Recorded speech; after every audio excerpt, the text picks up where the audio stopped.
সিআইডির প্রধান মাহবুব রহমানের সামনে দাঁড়িয়ে আছে খ্যাতের গেটআপধারী পুরো সিআইডির সবচেয়ে ভয়ঙ্কর অফিসার সাব্বির। মাহবুব রহমান হালকা হেসে সাব্বিরকে বলে, সাব্বির, বিরক্ত বোধ করছো নাকি হঠাৎ ঢাকায় ডেকে আনার জন্য? সাব্বির মুচকি একটা হাসি দিয়ে বলে, মানুষ হিসেবে তা তো স্বাভাবিক, বলা নেই কোয়া নেই, হুট করে জরুরি তলব।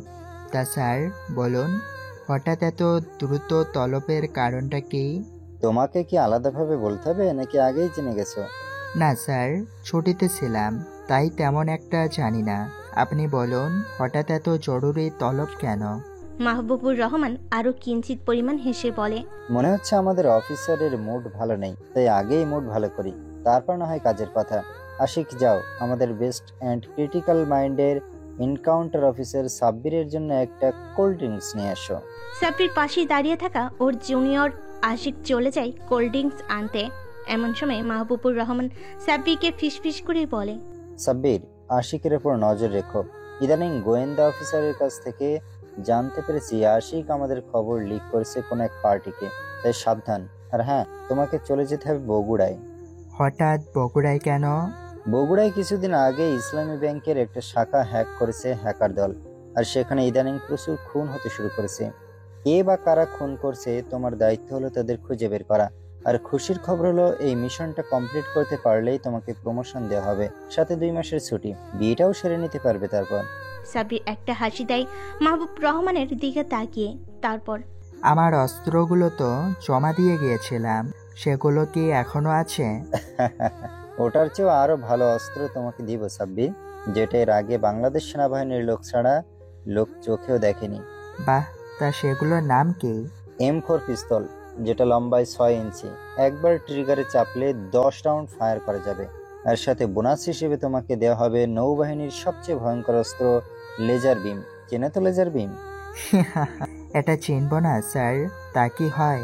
এই ভয়ানক লেজার বিমের বেগুনি আলোক রশ্মি মুহূর্তে যে কোনো ধাতব বস্তু গলিয়ে ফেলতে সক্ষম। ওকে, তাহলে মিশনে যাওয়ার জন্য রেডি হয়ে নাও। আর হ্যাঁ, আমি জানি তোমার কাছে একটা গোপন ফোর্স আছে, তাদেরই সাহায্য নিও। সিআইডি থেকে তোমার সাথে সহযোগী হিসেবে আমি কাউকেই পাঠাবো না, তুমি স্বাধীনভাবে মিশন কমপ্লিট করবে। সাব্বির কিছু বলতে যাবে, তার আগেই আশিক হাতে কোল্ড ড্রিঙ্কস নিয়ে আসে দুটো। সাব্বিরকে একটা আর মাহবুবুর রহমানকে একটা এগিয়ে দেয়। সাব্বির ভোর কুচকে তাকায় আশিকের দিকে। আশিকের চোখে মুখে রাগের ছাপ স্পষ্ট। আশিক, ড্রিঙ্কসগুলো দ্রুত খেয়ে ফেলো।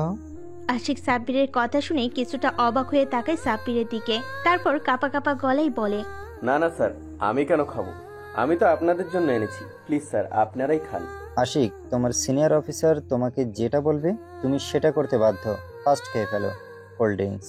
আশিক কাপা কাপা হাতে ড্রিঙ্কসের বোতল দুটো হাতে নিয়ে খেতে নিবে, অমনি সাব্বির আশিকের হাত থেকে বোতল দুটো কেড়ে নেয়। তারপর, স্যার, বোতল দুটো আমি কি ফরেন্সিক ল্যাবে পাঠাতে পারি? আসলে আমি জানতে চাচ্ছিলাম কোল্ড ড্রিঙ্কসের সাথে কি তারা একটু বেশি অ্যালকোহল মেশানো শুরু করেছে নাকি। ফরেন্সিক ল্যাবে কেন পাঠাবেন স্যার? আমি খেয়ে নিচ্ছি। আশিক, তুমি ফেঁসে গেছো। কথাটা বলে সাব্বির চেয়ার ছেড়ে লাফিয়ে ওঠে, ধূপ করে লাথি মারে আশিকের বুকে। আশিক হঠাৎ লাথি খেয়ে মাটিতে পড়ে যায়, আর হাতে থাকা পিস্তল অনেক দূরে ছিটকে যায়। আপনি কয়েক রাউন্ড ফায়ার করে আশিকের দিকে, নিখুঁত নিশানা আশিকের হাত আর পা দুটো ফুটো করে ফেলে। মাহবুবুর রহমান সাব্বিরের এমন রূপ দেখে চেয়ার ছেড়ে দাঁড়িয়ে যায়। অবাক হয়ে সাব্বিরকে বলে, সাব্বির, এটা কি হচ্ছে? তোমার জুনিয়র অফিসারের গায়ে এভাবে হাত দিতে পারো না। স্যার, আশিক আমাদের মারার প্ল্যান করেছিল। ওই কোল্ড ড্রিঙ্কসের বোতলে বিষ আছে, আর যখনই আমি ওটা আশিককে খেতে বলি, হয়তো ও কিছুটা আন্দাজ করে নিয়েছিল। আমি সব জেনে গিয়েছি, তাই কোমর থেকে পিস্তলটাও বের করে লোড করে নিয়েছিল। হয়তো আর কয়েক সেকেন্ড সময় পেলেই আমাদের মাথা ফুটো করে দিত। কি? এই কে আছো? তাড়াতাড়ি এসো। স্যার, না না, একে তো আমি জেলে বা পুলিশের কাছে হস্তান্তর করব না, একে আমি নিয়ে যাব স্যার, আমার গোপন আস্তানায়। ঠিক আছে, নিয়ে যাও। আমি তাহলে এটা সিক্রেট রাখবো, তাই তো? হ্যাঁ। সাব্বির আর কিছু না বলে আশিকের সামনে বসে পিস্তল দিয়ে আশিকের মুখে কয়েকটা আঘাত করে। তারপর, শালা, তুই যদি এই স্কুলের শিক্ষক হস তবে আমি এই স্কুলের হেডমাস্টার, বুঝলি? তুই তো বোকা ভেবেছিলি গুলি লোড করার শব্দটা আমি শুনতে পারবো না, সত্যি মাস্টারমাইন্ড তুই।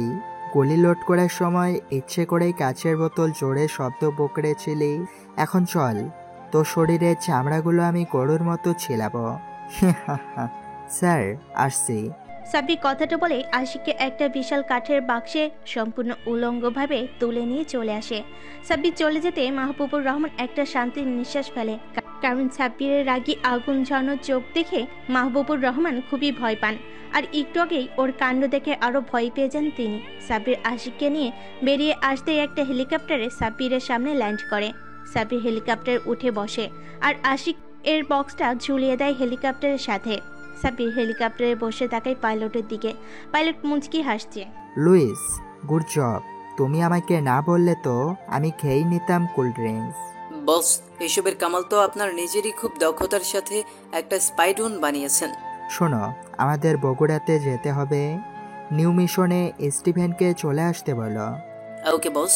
সাব্বির আর কোনো কথা না বলে জানালা দিয়ে বাহিরে তাকায়। পাখির মতো আকাশে ভাসছে ও। এমন সময় সাব্বিরের ফোন বেজে ওঠে। হ্যালো। তোমাকে বলতে ভুলে গেছিলাম, তোমার অস্ত্রগুলো বগুড়া সদরের সেনানিবাস থেকে সংরক্ষণ করে নিও, কেমন? Okay sir. সাব্বির ফোন কেটে দিয়ে লুইসকে বলে। লুইস, সোজা আমাদের আড্ডাখানায় চলো। আশিকের একটা ব্যবস্থা না করে আমি মিশনে যাব না। ওকে বস। একটু পর হেলিকপ্টার ল্যান্ড করে 10 তলা বিল্ডিংয়ের ছাদে। সাব্বির আগে হেলিকপ্টার থেকে নেমে চেয়ারে গিয়ে বসে। লুইস হেলিকপ্টারের ইঞ্জিন বন্ধ করে আশিককে বাক্স থেকে টেনে বের করে এনে সাব্বিরের সামনে ছুঁড়ে মারে। সাব্বির একটা বিদেশি চাইনিজ ক্রাল হাতে নিয়ে আশিকের চুলের মুঠি ধরে টেনে দাঁড় করায়। তারপর, সত্যি করে বল, তোকে বিষ দিতে কে বলেছিল কোল্ড ড্রিঙ্কসে? বলবো না, শালা যা করার করে নে। সাব্বির আশিকের কথা শুনে চাইনিজ কুড়াল দিয়ে এক কোপ বসিয়ে দেয় আশিকের ডান পায়ে। মুহূর্তেই আশিকের সবগুলো নখ কেটে পড়ে যায়। আশিক চিৎকার করে ওঠে। সাব্বির খিলখিল করে হেসে বাম পায়ে কোপ দেয়। এরপর পুরো পায়ের পাতা আলাদা হয়ে যায় আশিকের শরীর থেকে। আশিক আবারও চিৎকার করে ওঠে, কিন্তু 10 তলার ছাদে থাকায় কেউ ওর চিৎকার শুনতে পাচ্ছিল না। সাব্বির খিলখিল করে হেসে সাব্বিরের জিব্বা প্লাস দিয়ে টেনে বের করে নিয়ে আসে। তারপর দাঁতে দাঁত কামড়িয়ে বলে, বলবি নাকি তোকে আরো ভয়ঙ্কর কষ্ট দিব? বল। যদি বলিস তবে ছেড়ে দিব। বল, তোকে কে হুকুম করেছিল? বলছি স্যার, আমি বলছি, প্লিজ আমাকে আর কষ্ট দেবেন না, আমি বলছি। এই তো ভালো ছেলে, মুখ খুলে ফেলো এখন তাড়াতাড়ি। কে তোকে বলেছিল আমাদের কোল্ড ড্রিঙ্কসে বিষ মেশাতে? স্যার, আমি তাকে চিনি না। আমি কোল্ড ড্রিঙ্কস নিতে যাওয়ার সময় একটা অচেনা নাম্বার থেকে ফোন আসে, আমিও রিসিভ করি। তখন সেই অচেনা লোক আমাকে বলে আমি যেন আপনাদের কোল্ড ড্রিঙ্কসে বিষ মিশিয়ে দিই, আর এই কাজের জন্য ওরা আমাকে 100 কোটি টাকা ব্যাংক চেক দেয়। আর সেটা যেন আমি আমার সামনে দাঁড়িয়ে থাকা কালো পোশাক পরিহিত ছেলের থেকে নিয়ে নেই। সাব্বির তাকায় লুইসের দিকে। লুইস মুচকি এসে একটা মেমোরি বের করে 100 ইঞ্চি বিশাল মনিটরে ঢুকে চালু করতেই আশিক চোখ বড় বড় করে তাকায় মনিটরের দিকে। সাব্বির মাটি থেকে চাবুক তুলে ধূপধাপ কয়েকটা আঘাত করে আশিককে। তারপর, শালা, আমাকে মিথ্যে বলিস তুই? নিজেই ফোন করেছিলি ওদের? বল, কাকে ফোন করেছিলি? বলছি, ওর নাম ডেভিড, ও বগুড়ায় থাকে। ওর সাথে 1 মাস আগে আমার পরিচয় হয়। তার মানে বগুড়া ইসলামিক ব্যাংকের শাখা লুট করার বিষয়ে তুই জানতি? হ্যাঁ। সাব্বির কিছু না বলে আশিকের মোবাইল বের করে, কোনো নাম্বার পায় না।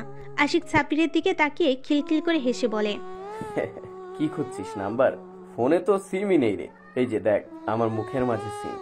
আশিক কথাটা বলে যেই মুখ খুলে অমনি সাব্বির আশিকের মুখের মাঝে গ্রেনেড ঢুকিয়ে দিয়ে চাবির রিংয়ের মাঝে নখ ঝুলিয়ে দিয়ে মুচকি এসে বলে, যদি আমাকে সব তথ্য সঠিক তথ্য দিতি তবে আমি তোকে ছেড়ে দিতাম, বাঁচতে দিতাম। কিন্তু তুই শালা যা বললি সব মিথ্যা। তুই তো জানিসই মারা যাওয়ার আগে সব সময় সত্যি কথা বলতে হয়। তুই সারা জীবন খারাপ কাজ করেছিস, নিজের ফোর্সের সাথে বেইমানি করে এসেছিস। আর তোর সবচেয়ে বড় ভুল আমার সাথে লাগতে আসা। লুইস, শালাকে দেখতে ইচ্ছে করছে না আমার।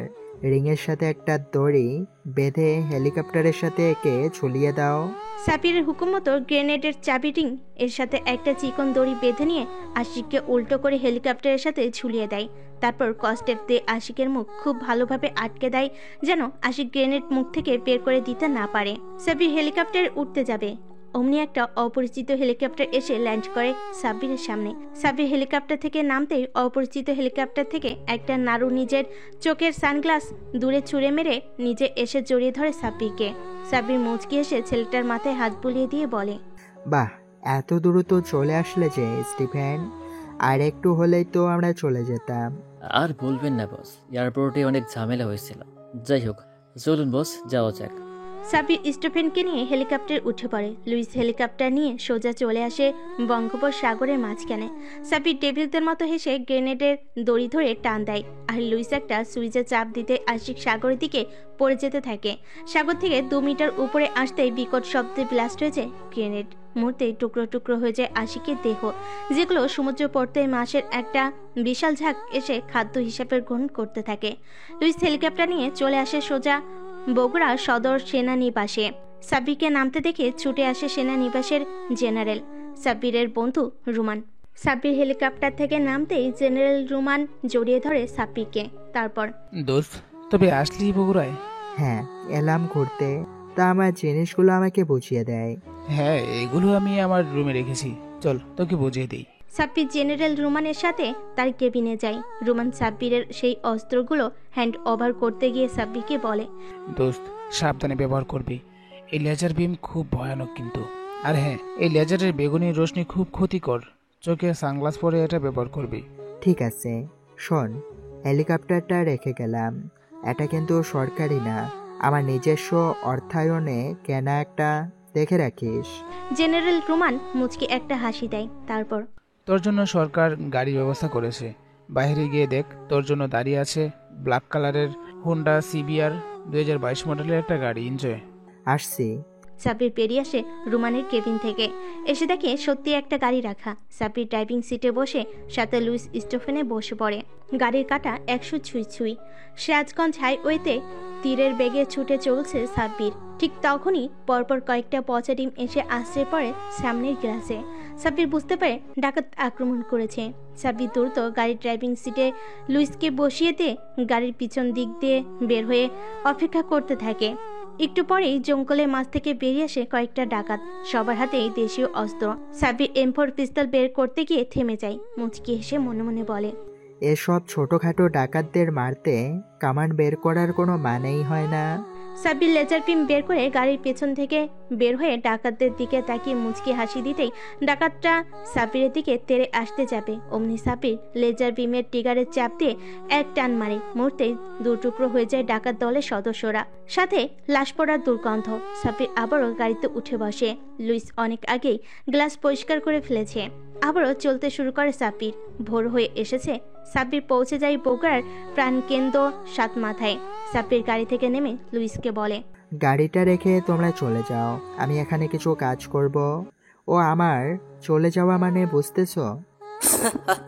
এটাই যদি এতদিনে না বুঝি বস, তবে এতদিন হলো কেন আছি আপনার সাথে?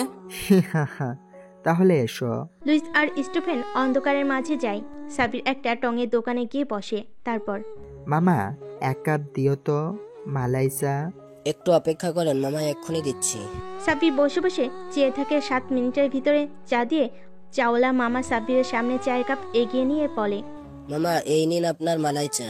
সাব্বির চাটা নিয়ে এক চুমুক দিয়ে চা ওলার দিকে তাকিয়ে বলে, মামা একটু বগুড়ার বিষয়ে বলো তো, নতুন এসেছি তো, কোনো বিপদ হবে কি? আর বিপদ মামা, বগুড়ার অবস্থা ভালো না, দেখছেন না পুরা এলাকা ফাঁকা। এই তো কয়েক মাস আগেই সারা রাত লোক থাকতো, আমার দোকানে এসে চা খেত, সারা রাত আড্ডা দিত। কিন্তু 1 মাস আগে হঠাৎ একটা খুন হয়, ওই যে চত্বর দেখছেন না ওর সামনে। তারপর থেকে আস্তে আস্তে একের পর এক খুন হতে থাকে, যার জন্য লোকজন আর বাইরে বের হয় না সন্ধ্যার পরে। তাহলে তুমি একা এই শুনশান এলাকায় কিভাবে আছো? ভয় করে না? হা হা হা হা, ভয় করলে আর সংসার চলবে ভাইজান? সারাদিন রিক্সা চালিয়ে রাতে এখানে এসে চা বিক্রি করি। রিক্সা চালিয়ে যা পাই সেটা দিয়ে সংসার চালাই, আর এই চা বিক্রি করে যা পাই সব বেটা বেটির পড়াশোনার খরচ চালাই, সাথে বউয়ের টুকটাক চুরি ফিতা কিনে দেই। বাহ, মামিকে দেখছি খুব ভালোবাসো মামা। তাহলে শুনলাম এখানকার নাকি একটা ব্যাংক লোড হয়েছে, সেই ব্যাংকে তোমার টাকা ছিল নাকি? আরে মামা মজা নাও নাকি? সংসার চালানোর টাকাই পাই না, আবার নাকি ব্যাংকে টাকা রাখবো? ওইটা আমার স্বপ্নের মতো, জীবনেও ব্যাংকের ভেতরে ঢুকে দেখিনি ব্যাংক কেমন হয় দেখতে। সাব্বির চায়ের বিল মিটিয়ে চলে যাবে। এমন সময় চা ওলা সাব্বিরকে বলে, মামা কই থাকো তুমি? এই যে পাশের বিল্ডিংয়ের 10 তলায়। সাব্বির আর কিছু না বলে চলে আসে গাড়িতে। গাড়ি স্টার্ট করে চালাতে শুরু করে। গন্তব্য পুরো বগুড়া শহর টহল দেওয়া। গাড়ির কাটা 70 ছুঁই। এমন সময় খুব স্পিডে একটা গাড়ি সাব্বিরকে পাশ কাটিয়ে চলে যায়। সাব্বির দ্রুত গাড়িটা রাস্তার পাশে সাইড করে। গাড়ির ইঞ্জিন বন্ধ করে দিয়ে নিজের কানে হাত রেখে চোখ বন্ধ করে ফেলে। এমন সময় হঠাৎ শুনতে পাই কোনো মেয়ের চিৎকার, বাঁচাও। সাব্বির চোখ খুলে দ্রুত ছুটতে থাকে সেই গাড়ির দিকে। সাব্বিরের গাড়ির কাটা 100+। সাব্বিরের গাড়ির থেকে একটু দূরে সেই কালো রঙের হাইস্কার সাব্বিরকে গুলি বের করে শুট করতে গিয়েও থেমে যায়। এমন সময় সামনের গাড়িটা আপনা আপনি থেমে যায় আর সেখান থেকে নেমে আসে কয়েকটা লোক কালো মুখোশ পরিহিত। সাব্বির দ্রুত গাড়ি ইউটার্ন নিয়ে অনেক দূরে চলে আসে। গাড়ি থেকে নেমে পড়ে। সাব্বিরকে পেছনে যেতে দেখে গাড়ি থেকে নেমে আসা লোকগুলো আবার গাড়ির দিকে ছুটতে থাকে। অমনি সাব্বির পরপর 2 রাউন্ড গুলি করে। সাব্বিরের নিখুঁত নিশানা গাড়ির 2 চাকা ফুটো করে ফেলে। গাড়িতে থাকা লোকগুলো ছুটে আসতে থাকে সাব্বিরের দিকে। সাব্বির দেরি না করে ফায়ার করে। মুহূর্তে সবগুলো লোকের দেহ নিথর হয়ে রাস্তার উপর মুখ থুবড়ে পড়ে। সাব্বির এগিয়ে যেতে থাকে গাড়ির দিকে। গাড়ির সামনে গিয়ে গাড়ির দরজা খুলতে একটা বুলেট এসে সাব্বিরের ডান হাতে লাগে। সাথে সাথে সাব্বির মাটিতে মুখ থুবড়ে পড়ে যায়। সাব্বিরকে গুলি লাগার সাথে সাথে পড়ে যেতে দেখে গাড়ির ভেতরে বসে থাকা নেতা গোছের লোক বিজয়ের হাসিতে গাড়ি থেকে নেমে আসে। সাব্বিরের দিকে তাকিয়ে রাগে বুট জোরতোর কয়েকটা লাথি মারে সাব্বিরকে। তারপর গাড়ি থেকে একটা মেয়েকে টেনে হিসে নিচে নামিয়ে এগিয়ে যেতে থাকে সাব্বিরের গাড়ির দিকে। এমন সময় সাব্বির চোখ খুলে তাকায় নেতা কোচের লোকের দিকে। তারপর মুচকি হেসে কোমর থেকে লেজার বিম বের করে টিগারের চাপ দিতে ভয়ানক বেগুনি রোশনি নেতা গোছের লোকের মাথা এফোর ওফর করে দেয়। সাব্বির এগিয়ে যায় মেয়েটার দিকে সাব্বির তাকিয়ে দেখে মেয়েটা একটা ডানা কাটা পড়ি। সাব্বির দ্রুত নিজের মনকে বুঝিয়ে মেয়েটাকে বলে, এই মেয়ে, তোমার নাম কি? মেয়েটা সাব্বিরকে কি বলেছে সাব্বির শুনতে পেয়েছে কিনা ও জানে না। তার আগে মাটিতে পড়ে যায়। মেয়েটি দ্রুত সাব্বিরের হাতের পালস চেক করতে গিয়ে দেখে সাব্বিরের হাতে গুলি লেগেছে আর অতিরিক্ত রক্তক্ষরণের কারণেই সাব্বির জ্ঞান হারিয়ে ফেলেছে। সাব্বিরের যখন জ্ঞান ফিরে নিজেকে দেখতে পায় একটা সুন্দর বিছানার আশেপাশে চোখ ঘুরিয়ে দেখতে থাকে। দেওয়ালে বড় ফ্রেমে একটা ছবি টাঙ্গানো যেখানে একটা মধ্যবয়স্ক লোক একটা মেয়েকে জড়িয়ে ধরে আদর করছে। সাব্বির বুঝতে পারে হয়তো তারা বাবা মেয়ে। বিছানা থেকে উঠতে গিয়ে দেখে ওর হাতে ক্যানোলা লাগানো আর বাম হাতে ব্যান্ডেজ। হাতে হালকা চাপ দিতেই ব্যথায় শিউরে ওঠে সাব্বির। হাত ছেড়ে দিয়ে সামনে তাকাতে দেখতে পাই একটা মেয়ে হাতে ট্রে নিয়ে দাঁড়িয়ে আছে। সাব্বিরের জ্ঞান ফিরতে দেখে মেয়েটি হেসে বলে, হাই, আমি জেনিফা। আমি ভেবেছিলাম খাবারগুলো নিয়ে এসে আপনাকে ডেকে তুলবো, কিন্তু এসে তো আমি সারপ্রাইজ হয়ে গেলাম। আপনার জ্ঞান ফিরে এসেছে। হ্যাঁ, কিন্তু আপনাকে চিনলাম না তো। ইস, আপনি তো দেখছি মনে রাখতে পারেন না কিছুই। গত রাতে তো আপনি আমাকে ওই গুন্ডাদের হাত থেকে বাঁচালেন। বাঁচাতে গিয়েও আপনার হাতে গুলি লেগেছিল, মনে নেই আপনার? ও হ্যাঁ, মনে পড়েছে। তা আপনার কোনো ক্ষতি হয়নি তো? আর আমার গাড়িটা কই? টেনশন নেই, গাড়িটা আমাদের গ্যারেজেই রেখেছি। তা আপনি কোথায় যাবেন? কোথায় আবার? হোটেলে যাব। আপনি বগুড়ায় কি নতুন? হ্যাঁ, আমি ঢাকা থেকে এখানে এসেছি ঘুরতে। আপনাকে অসংখ্য ধন্যবাদ আমার সেবা করার জন্য। ধুর, আমার আরও আপনার ওপর কৃতজ্ঞতা প্রকাশ করা উচিত, কারণ আপনি আমাকে ওই গুন্ডাদের হাত থেকে রক্ষা করেছেন, মানে বাঁচিয়েছেন। না হলে হয়তো ওরা এতক্ষণে আমাকে ধর্ষণ করে মেরেই ফেলতো। ভয় নেই। আচ্ছা, আপনি কি বাসায় একাই থাকেন নাকি? আর অত রাতে আপনি একা কোথায় গিয়েছিলেন? আসলে আমি সিঙ্গাপুর থেকে আজ সকালে দেশে এসেছি, কিন্তু আমার ভিসার জটিলতায় এয়ারপোর্টে আটকে থাকতে হয় সারাদিন। শেষে রাত 8টায় এয়ারপোর্টের লোকজন তাদের ভুল স্বীকার করে, কারণ আমার ভিসা সম্পূর্ণ বৈধ থাকার সত্ত্বেও আমাকে হয়রানি করা হয়েছিল। তো আমি সেই মুহূর্তে ওই বগুড়া আসার জন্য একটা গাড়ি ভাড়া করি উবারে। সব কিছু ঠিকই ছিল, কিন্তু হঠাৎ করে মাঝ রাস্তায় কয়েকটা লোক উবার চালককে গাড়ি থেকে নামিয়ে দেয়, আমাকে জোর করে তুলে নিয়ে যাচ্ছিল। তারপর আপনি তো জানেন কি হলো। আচ্ছা, আপনি একা আসতে গিয়েছেন কেন? আপনার বাবা মা বা ভাইকে বলতে পারতেন। আসলে আমার আম্মু মারা গেছে অনেক আগে। আর আমি আমার বাবা মায়ের একমাত্র সন্তান। বাবা বগুড়ায় একটা ব্যাংকে চাকরি করত, কিন্তু হঠাৎ কি যেন হয়েছে ব্যাংকের। বাবার চাকরি চলে যায়, আর হঠাৎ 2 দিন আগে বাবা আমাকে ফোন করে জানায় তিনি আসছেন সিঙ্গাপুরে। আমি তো অত্যন্ত খুশি হয়ে অপেক্ষা করছিলাম, কিন্তু বাবা সিঙ্গাপুর পৌঁছাননি। 2 দিন আমি বাবার ফোনে 1000 বারের বেশি কল কন্ট্যাক্ট করার চেষ্টা করেছি, কিন্তু কোনো লাভ হয়নি। আমি বুঝে গিয়েছিলাম বাবার কিছু একটা হয়েছে, তাই আর আমি সিঙ্গাপুরে বসে থাকতে পারিনি, একাই চলে এসেছি দেশে। ও, আপনার বাবা কোন ব্যাংকে চাকরি করত? জেনিফা অনেকক্ষণ ভাবার পর বলল, ইসলামী ব্যাংকে চাকরি করত, ম্যানেজার পথে। কি, আপনি কি জানেন এই ব্যাংকটা কিছুদিন আগে হ্যাক করে প্রায় 10,000 কোটি টাকা লুট করেছে হ্যাকার দল? আপনাকে কি কিছু বলেছিল আপনার বাবা? না, আমাকে কিচ্ছু বলেনি। তবে আমি লাস্ট যখন বাবার সাথে কথা বলেছিলাম না, তখন বিকট একটা শব্দ হয়েছিল। তারপর থেকে বাবার সাথে আমি কন্ট্যাক্ট করতে পারছি না। সাব্বির আর কিছু বলতে যাবে তার আগেই গায়ে পায়ের শব্দ পেয়ে সাব্বির দ্রুত ঘরে লাইট বন্ধ করে দিয়ে টেবিলের উপর থেকে নিজের পিস্তলগুলো কোমরে গুজে জেনিফাকে নিয়ে একটু দরজার আড়ালে চলে যায়। একটু পরেই গুলির বৃষ্টি শুরু হয়। জেনিফা ভয়ে চিৎকার করার আগেই সাব্বির জেনিফার মুখ চেপে ধরে ফিসফিস করে বলে ওঠে, জেনিফা প্লিজ, কোনো সাউন্ড করবে না। একটু পর দরজা ঠেলে একে একে কয়েকজন রুমের মধ্যে ঢুকে জোরে জোরে হাসতে হাসতে বলে, শালা, আমাদের লোককে কালকে মেরেছিলি তাই না? এবার বুঝ কেমন লাগে। এই কে আছিস? টর্চ লাইট জ্বালা, শালার মুখটা দেখে যা একটু। নেতা গোছের লোকের কথা শুনে ক্রু টর্চ লাইট জ্বালাতে যাবে তার আগে সাব্বির নিজের কোমর থেকে এমপোল আর লেজার বিমে টিগারের চাপ দিয়ে চারিদিকে একবার ঘোরাতেই ধূপধাপ করে কোনো কিছু পড়ে যাওয়ার শব্দে সাব্বির হেসে ওঠে। নিজের প্যান্টের পকেটে থাকা ছোট নাইট ক্লিনার সানগ্লাস চেপে দিতেই সব কিছু স্পষ্ট দেখতে থাকে ও। মেঝেতে ভেসে গিয়েছে রক্তে, সবগুলো দুভাগ হয়ে পড়ে যাওয়া লাশ। সাব্বির গুনে গুনে গণনা করে চমকে ওঠে। মোট 20 জনকে ও মেরে ফেলেছে 1 সেকেন্ডে। সাব্বির জেনিফাকে বলে, জেনিফা এখানে চুপ করে থাকো, আমি আসছি, ভয় নেই, আছি আমি। প্লিজ আমাকে রেখে যাবেন না, আমার অনেক ভয় করছে, প্লিজ। সাব্বির উপায় না পেয়ে জেনিফাকে নিয়ে রুম থেকে বাইরে বের হয়ে আসে।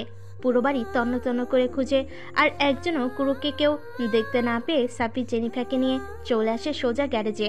নিজের গাড়ি বের করে জেনিফাকে নিয়েই সেই এলাকা তৎক্ষণাৎ ত্যাগ করে। সাব্বির চলে আসে ওর ফ্ল্যাটে। জেনিফাকে নিয়ে সাব্বির ফ্ল্যাটের দরজায় কলিং বেল বাজাতেই লুইস দরজা খুলে দেয়।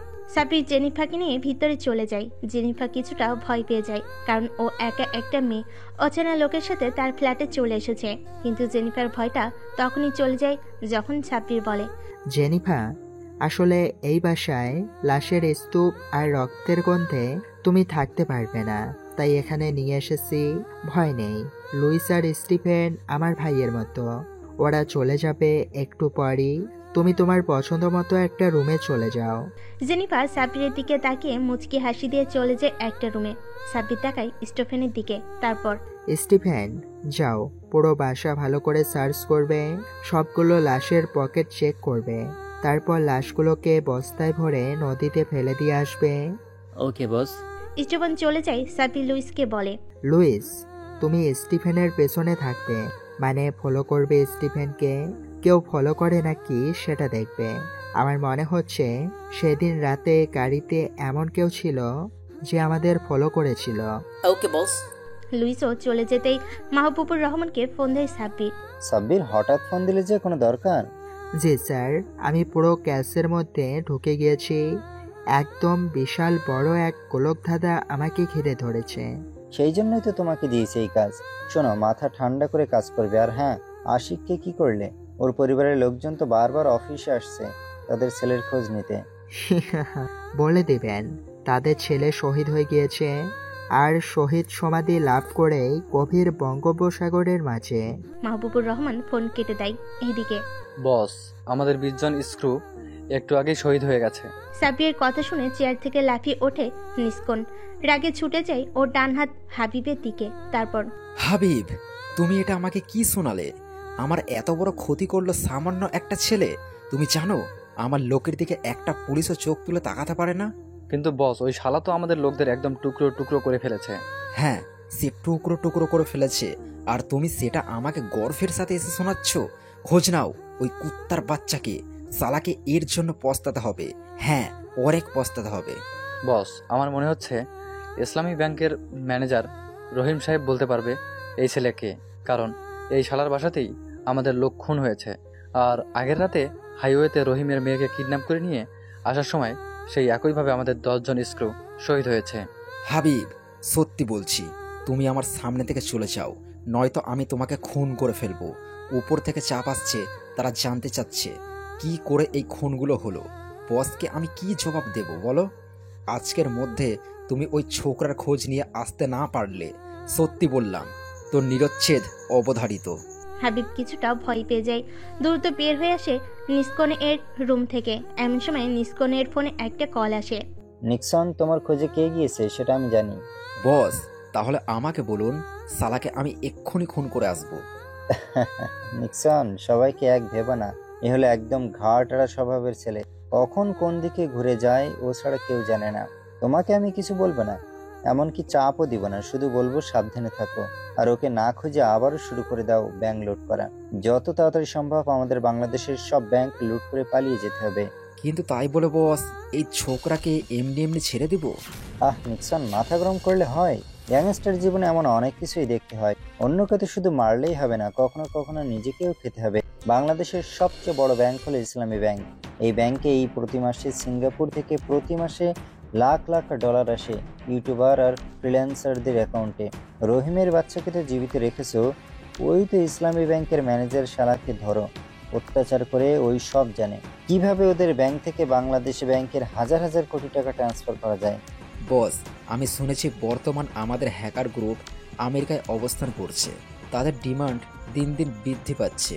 বলুন কি করব আমরা? নিক্সন, তুমি বোকাই রয়ে গেলে।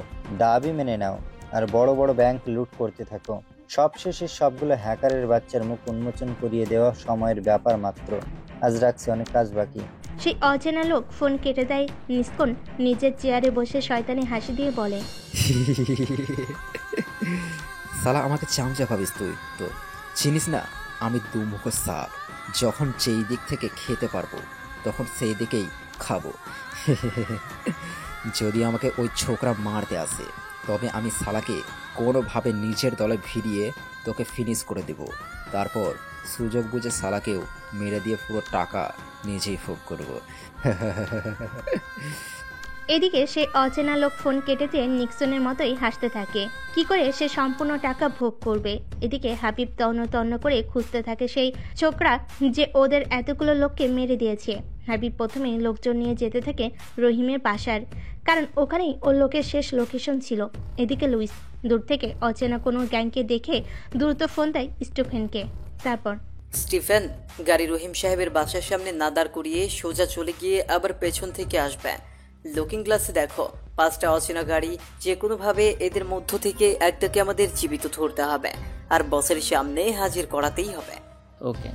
স্টিফেন রহিম সাহেবের বাড়ির সামনে গাড়ি দাঁড় না করিয়ে সোজা চলে যায় এদিকে। লুইস ওর গাড়ির স্পিড কমিয়ে দেয়। হাবিব সোজা রহিম সাহেবের বাসার সামনে এসে গাড়ি দাঁড় করিয়ে ভেতরে যেতেই চমকে ওঠে। পুরো বাসায় দুর্গন্ধে ভরা। স্ক্রু, ফাস্ট লাইট জ্বালাও। এত গন্ধ কিসের? বস, মনে হচ্ছে লাশের গন্ধ। কেমন যেন আমার মনে হচ্ছে আমাদের বিপদ হতে চলেছে। হাবিব রাগে হেডশুট করে কুরুকে, তারপর হুঙ্কার ছেড়ে বলে, এই হাবিব যেখানে আছে সেখানে কোনো ভয় নেই। হাবিবের হুঙ্কার শুনে বাকি সব কুরুরা চুপ হয়ে যায়। এমন সময় লাইট জ্বলে ওঠে। হাবিব হাত থেকে হঠাৎ স্লিপ কেটে মেঝেতে খুব জোরে আছে খেয়ে পড়ে চিৎকার করে ওঠে। সব কুরু ছুটে এসে হাবিবের দিকে লাইট মারতে চিৎকার করে ওঠে। কুরুরা সবাই ভয়ে পালিয়ে যায়, কারণ মেঝেতে পড়ে গিয়ে হাবিবের পুরো শরীর রক্তে লেগে ভয়ঙ্কর পিশাচের মতো লাগছিল। হাবিব রাগে সবগুলো কুরুকে গালি দিতে দিতে একাই এগিয়ে যায় দোতলার দিকে। যত এগিয়ে যাচ্ছে হাবিব, ততই ঝাঁঝালো একটা ভোটকা গন্ধ নাকে আসতে থাকে হাবিবের।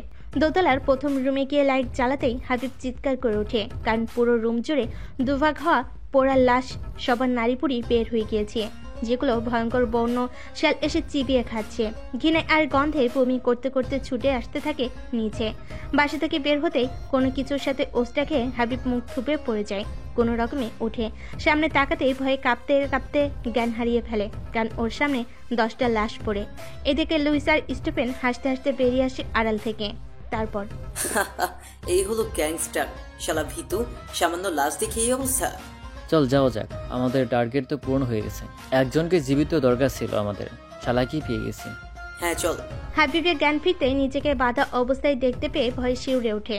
আস্তে আস্তে বলে, কে আছো? সামনে আসো। কেন আমাকে বেঁধে রেখেছো বলো? এমন সময় আড়াল থেকে লুইস আর স্টিফেন বের হয়ে এসে হাবিবের সামনে দাঁড়ায়। তারপর এই যে আমরা আছি শালা, তোর না খুব সাহস, আমাদের সাথে লাগতে এসেছিস? টেনশন নেই, তোর যে পাকনাটুকু বুঝিয়েছে সেটা আমাদের বস এসে কেটে দিবে, বুঝলে? আমাকে ছেড়ে দাও, আমি তোমাদের অনেক অনেক টাকা দিব, দয়া করে আমাকে তোমরা মেরো না। বাহ, তোর দেখি হাওয়া ফুস। আমাদের বস অসুস্থ বুঝলি, তিনি সুস্থ হয়ে আসুক, তারপর তোর হিসাব হবে। এখন এখানেই থাক। হাবিবকে রেখে লুইস আর স্টিফেন চলে যায়। হাবিব অন্ধকারের মাঝে চিৎকার করে বলতে থাকে, কে আছো, আমাকে বাঁচাও। এদিকে রাত শেষ হয়ে ভর হয়ে গেল। হাবিবের কোনো আসার নামগন্ধ না পেয়ে রেগে যায় নিষ্কণ। রাগে একের পর এক ফায়ার করে আকাশের দিকে।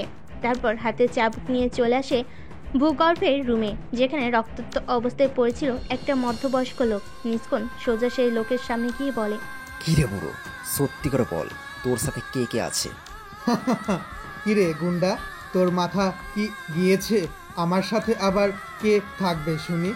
আগে তো জানতে চাইতি বাংলাদেশ ব্যাংকের গোপন কোড কি, আর এখন বলছিস আমার সাথে কে আছে? তবে শোন, আমার সাথে আমার আল্লাহ আছে।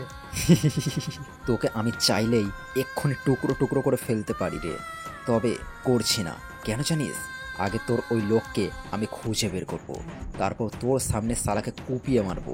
আমার 40 জন ক্রুকে হত্যা করেছে। আলহামদুলিল্লাহ, তাহলে জালিমদের মারতে কেউ এসেছে। নিষ্কণ রাগে লাথি মারে রহিম সাহেবের মুখে। হঠাৎ বুট জুতোর লাঠি খেয়ে রহিম সাহেব মুখ থুবড়ে পড়ে যায় মাটিতে। নিষ্কণ বিজয়ের হাসি দিয়ে চলে যায় সেখান থেকে। এদিকে গত রাত থেকে সাব্বিরকে রুম থেকে বের হতে না দেখে জেনিফার নিজে সাব্বিরের রুমে নক করে। সাব্বির, ভেতরে আসবো? সাব্বির বিছানায় জ্বরে কাতরাতে কাতরাতে কোনো রকমে বলে, হ্যাঁ এসো জেনিফা। জেনিফা আস্তে আস্তে রুমে এসে সাব্বিরকে এই গরমের মাঝেও কম্বল মুড়ি দিয়ে সাব্বিরকে শুয়ে থাকতে দেখে জেনিফা দ্রুত সাব্বিরের পাশে বসে। সাব্বিরের মাথায় হাত রাখতে চমকে যায়। পুরো শরীর প্রচণ্ড গরম। জেনিফা সাব্বিরকে বলে, এই আপনি এত কেয়ারলেস কেন শুনি? এতটা জ্বর হয়েছে আপনার, তবুও কেন ডাকেননি আমাকে? একা একা রুমে শুয়ে কষ্ট পাচ্ছেন? কি বলবো, যাই হোক তুমি রুমে যাও। জেনিফা, একটু পরেই আমার ভাই লুইস আসবে খাবার নিয়ে, খাবারটা খেয়ে নিও। এই আমাকে আপনার খাদক মনে হয়?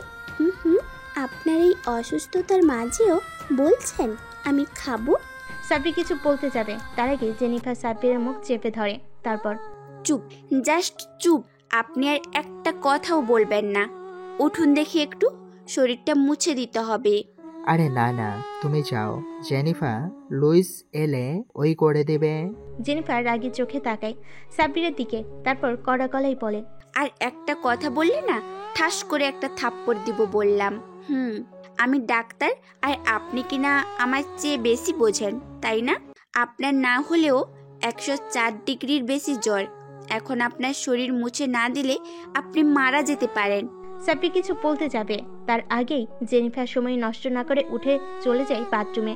এক বালতি পানি আর তোয়ালে ভিজিয়ে নিয়ে এসে সাব্বিরকে উঠিয়ে বসাই। তারপর, এই গেঞ্জিটা খুলে দিব, হাতটা তুলুন। সাব্বির হাত তুলতে গিয়ে ব্যথায় কুকিয়ে ওঠে। ইস, সরি, আমার মনেই ছিল না আপনার হাতে ব্যান্ডেজ করা। দাঁড়ান, আমি কাঁচি নিয়ে আসছি।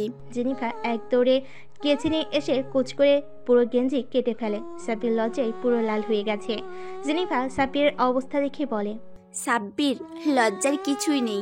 এখন দেখি চুপচাপ শুয়ে পড়ো তো, মাথায় একটু পানি দিয়ে দিব।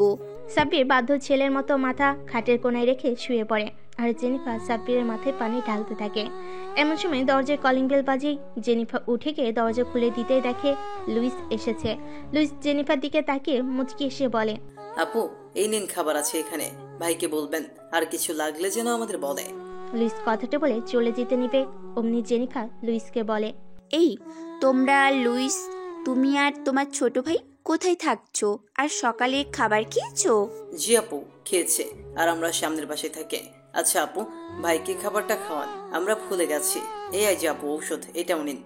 জেনিফার মুচকি হেসে খাবার আর ওষুধ নিয়ে আবারও আসে সাব্বিরের কাছে। তারপর সাব্বিরকে তুলে বসিয়ে সুন্দর করে মাথা মুছিয়ে দিয়ে জেনিফার ফ্রেশ হয়ে এসে সাব্বিরের পাশে বসে। তারপর লুইসের নিয়ে আসা খাবারগুলো প্লেটে সার্ভ করে এক লোকমা সাব্বিরের মুখের সামনে তুলে ধরে। সাব্বির অবাক নয়নে তাকায় জেনিফার দিকে। জেনিফার সাব্বিরের দিকে তাকিয়ে মুচকি হেসে বলে, কি হলো? এভাবে চেয়ে না থেকে হাঁ করুন আর ভালো ছেলের মতো খেয়ে নিন। সাব্বির হা করে খাবারটা মুখে নিয়ে খেতে থাকে। আজ কেন যেন খাবার খেতে সবচেয়ে ভালো লাগছে সাব্বিরের। ও নিজেও জানে না খাবারটা কি। তাহলে সবচেয়ে ভালো হয়েছে নাকি যে তুলে খাওয়াচ্ছে তার হাতে জাদু আছে? সাব্বির নিজের কৌতূহল সামলাতে না পেরে জেনিফাকে বলে, জেনিফা, একটা কথা বলবো? কথা বলতে আবার অনুমতি লাগে নাকি? বলে ফেলো। আচ্ছা, আজকে রান্নাটা কি সবচেয়ে বেশি টেস্ট হয়েছে? তুমি একটু টেস্ট করে দেখো তো। জেনিফা সাব্বিরের কথা মতো এক লোকমা খাবার মুখে দিয়ে কিছুক্ষণ চাবানোর পর খেয়ে বলে, খাবারটা মোটামুটি ভালো, তবে লবণ ঝাল একটু কম আর হলুদের গুঁড়ো বেশি হয়েছে। তার মানে আমি যার হাতে খাচ্ছি তার হাতে কোনো স্পেশাল জাদু আছে? সত্যি বলছি, আমার জীবনের সবচেয়ে বেস্ট খাবার আজকে খাচ্ছি আমি। জেনিফা অনেক লজ্জা পেয়ে যায় আর হাসতে হাসতে বলে, ধুর, তুমিও না কি যে বলো। আমার হাতে জাদু থাকবে কেন শুনি? আমিও তোমার মতোই সাধারণ মানুষ। না না, কোনো একটা বিষয় তো নিশ্চিত আছে। হ্যাঁ আছে, আর সেটা হলো আমার মনে হচ্ছে আমি প্রথম নারী যে তোমাকে তুলে খাওয়াচ্ছি, তাই না? আর এই কারণেই আমার হাতে খেতে তোমার এত ভালো লাগছে। এখন ওসব রাখো আর চুপচাপ খাবারটা শেষ করো, ওষুধ খেয়ে নাও, তারপর বিছানায় শুয়ে পড়ো, ঠিক আছে? তারপর তোমার হাতের ব্যান্ডেজটা আমি খুলে ক্ষতটা দেখব আর পরিষ্কার করে দিয়ে হালকা মলম লাগিয়ে দিব। তারপর জেনিফা এবার কিছুটা রেগে গিয়ে কোমরে দুহাত দিয়ে বলে, আমি কিন্তু রেগে যাচ্ছি সাব্বির। তারপর না করে অপেক্ষা করো, সবই দেখতে পারবে কি হবে। ওকে। জেনিফা সাব্বিরের নাক টেনে চলে যায় রুম থেকে আর ফিরে আসে হাতে একটা মলম নিয়ে, সাথে কেসি, ডেটল আর তোলা। জেনিফা খুব সাবধানে সাব্বিরের বাম হাতের কাছে বসে। কেসি দিয়ে প্রথমে পুরো ব্যান্ডেজ কেটে ফেলে, তারপর দেখে ক্ষতটা শুকিয়ে গিয়েছে অনেকটা। জেনিফা, হাতটা ভীষণ টনটন করছে। একটু ওয়েট করো প্লিজ, ক্ষতটা ডেটল দিয়ে পরিষ্কার করে দিব, তারপর মলম লাগিয়ে দিলেই আরাম পাবে। জেনিফা আর কোনো কথা না বলে ডেটল দিয়ে তুলো ভিজিয়ে সুন্দর করে মুছে দেয় সাব্বিরের ক্ষত। তারপর মলম লাগিয়ে দেয় আবারও সাব্বিরের নাক টেনে দিয়ে বলে, বেবি ওয়েট করো, আবারও আসছি। জেনিফা রুম থেকে বের হয়ে সোজা কিচেনে যায় আর খাঁটি সরিষার তেল এনে সাব্বিরের পায়ের কাছে বসে। সাব্বিরের এক পায়ের তালু নিজের কোলের ওপর নিয়ে খুব যত্ন সহকারে তেল মালিশ করে দিতে থাকে সাব্বিরের পায়ের তালুতে। সাব্বির আরামে চোখ বন্ধ করে ফেলে। এমন সময় সাব্বিরের ফোন বেজে ওঠে। সাব্বির ফোনটা হাতে নিয়ে দেখে ওর বাবা ফোন করেছে। হ্যালো বাবা। এই তুই কোথায় শুনি? আমাদের বলে গেলি তুই যাবি আর আসবি, তা কই আজ 6 দিন হয়ে গেল, তবুও তো আসলি না। এদিকে তোর মায়ের ভাই পুরো বাসা মাথায় তুলে ফেলেছে, তার মেয়েকে তোর সাথে বিয়ে দেবে বলে। বাবা, আমি আগেই বলেছি আমি তনুকে আমার বোনের নজরে দেখি, ওকে আমি বিয়ে করব না। তার সে ভালো হয় তুমি ওকে বিয়ে করে নাও। কি হিসেবে তুমি বলো? আমি ডিভোর্সি আর ঝগড়াটে মেয়েকে বিয়ে করব? তোর মা তো শোনে না, ওর চাচাতো ভাইয়ের থেকে আগেই 2 লাখ টাকা নিয়ে নিয়েছে। তুই জলদি চলে আয়। টাকাটা ফিরিয়ে দিলেই তো হয়। তোর মা টাকাটা খরচ করে ফেলেছে, শাড়ি কিনে বাপ, তুই চলে আয়, বিয়েটা করে নে। তুমি আমার জন্মদাতা বাবা না হলে সত্যি বলছি তোমার মাথায় আমি কতগুলো বুলেট ঢোকাতাম নিজেও জানি না। চলো তো আমার টাকায়। আজকের পর থেকে তোমাকে আমি আর একটা টাকাও দিব না। ক্রেডিট কার্ড লক করে দিলাম, তোমাদের সাথে সম্পর্ক নেই আর আমার। সাব্বিরের বাবা কিছু বলতে যাবে, তার আগে সাব্বিরের সৎমা সাব্বিরকে বলে, এইসব কি? তাড়াতাড়ি বাসায় চলে আয়, আমার চাচাতো ভাই আমাকে যা তা বলে গালাগাল দিচ্ছে। বাবা দয়া করে বাসায় আয়, বিয়েটা শুধু কর। তুই তো হলি লোভী, তোর ওটাই প্রাপ্য। তোর ভাইয়ের থেকে যা টাকা নিয়েছিস সব দিয়ে দিবি। আর আমি ওসব ঝগড়াটে মেয়েকে বিয়ে করতে চাই না। সাব্বির, বেশি বলছিস কিন্তু। আমি ঢাকা গিয়ে তোকে টেনে নিয়ে আসবো বলে দিলাম। তাড়াতাড়ি বাসায় আয়। সাব্বির কিছু না বলে ফোনটা কেটে দিয়ে ভিডিও কল দেয় ওর বাবার ফোনে। সাথে সাথে ওর সৎমা ফোন রিসিভ করে, পুরো ডাইনি রূপে বলে, সাব্বির, এই দেখেছিস বউটি, তোর গলা কেটে নিয়ে আসবো বলে দিলাম। তাড়াতাড়ি বাসায় আয়। সাব্বির ওর মায়ের দিকে তাকিয়ে মুচকি হাসি দেয়, কোমর থেকে পিস্তলটা ওর মাকে দেখিয়ে বলে, তোর খুব সাহস হয়ে গেছে, কিছু বলি না দেখে। এটা কি চিনিস? আর আমি কে সেটা কি জানিস? যদি আর একবার সাউন্ড করিস, সত্যি বললাম, বাসায় গিয়ে তোকে আমি লুট করব। আর শোন, তোদের টাকার লোভে আমি কেন ওসব মেয়েকে বিয়ে করব? আর তাছাড়া আমি বিয়ে করেছি, দেখবি আমার বউকে। সাব্বির দুষ্টুমি করে জেনিফার দিকে ক্যামেরা একবার ঘুরিয়ে ওর মায়ের দিকে তাকায়, তারপর, দেখলি আমার বউ কেমন? আর তোর খবর আছে, রেডি থাকিস। সাব্বির ফোন কেটে দিয়ে জেনিফার দিকে তাকায়। জেনিফা হা করে তাকিয়ে আছে সাব্বিরের দিকে। সাব্বির বিষয়টা খেয়াল করে বলে, এভাবে হা করে চেয়ে আছো কেন? আমি জীবনেও শুনিনি ছেলেরা নিজের আম্মু আব্বুকে মারার হুমকি দেয়। তুমি এত রাগী, ভাবতেই আমার ভয় করছে। দেখো জেনিফা, বাবা মা কাকে বলে জানো?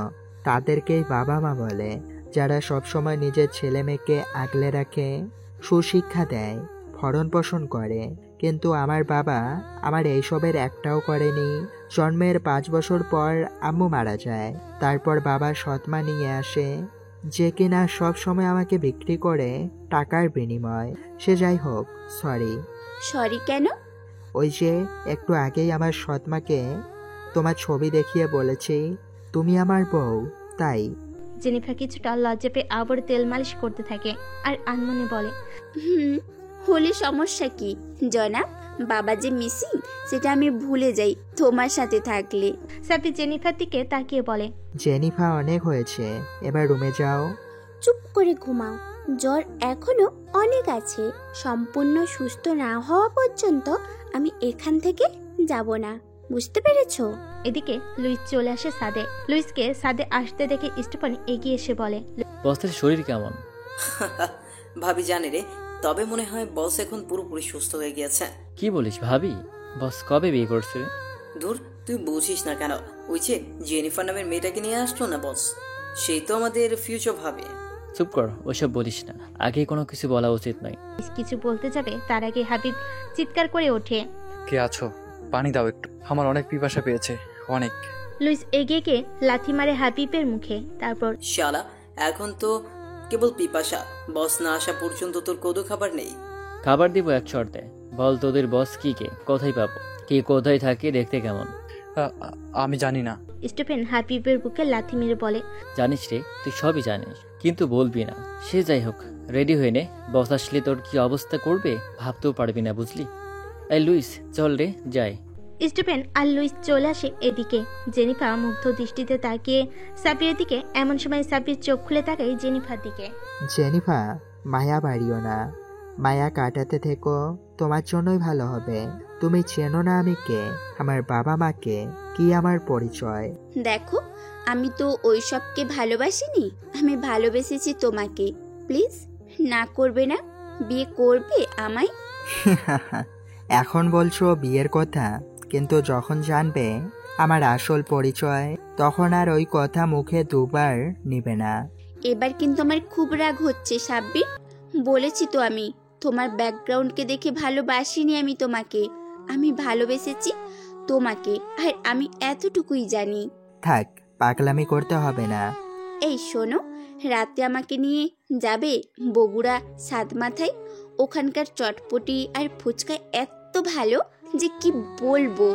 আচ্ছা, পাগলি যখন বলেছি তখন তো নিয়ে যেতেই হবে। জেনিফা খুশিতে সাব্বিরের ঠোঁটে ওর ঠোঁট ছুঁয়ে লজ্জায় সাব্বিরের বুকে মুখ লুকায়।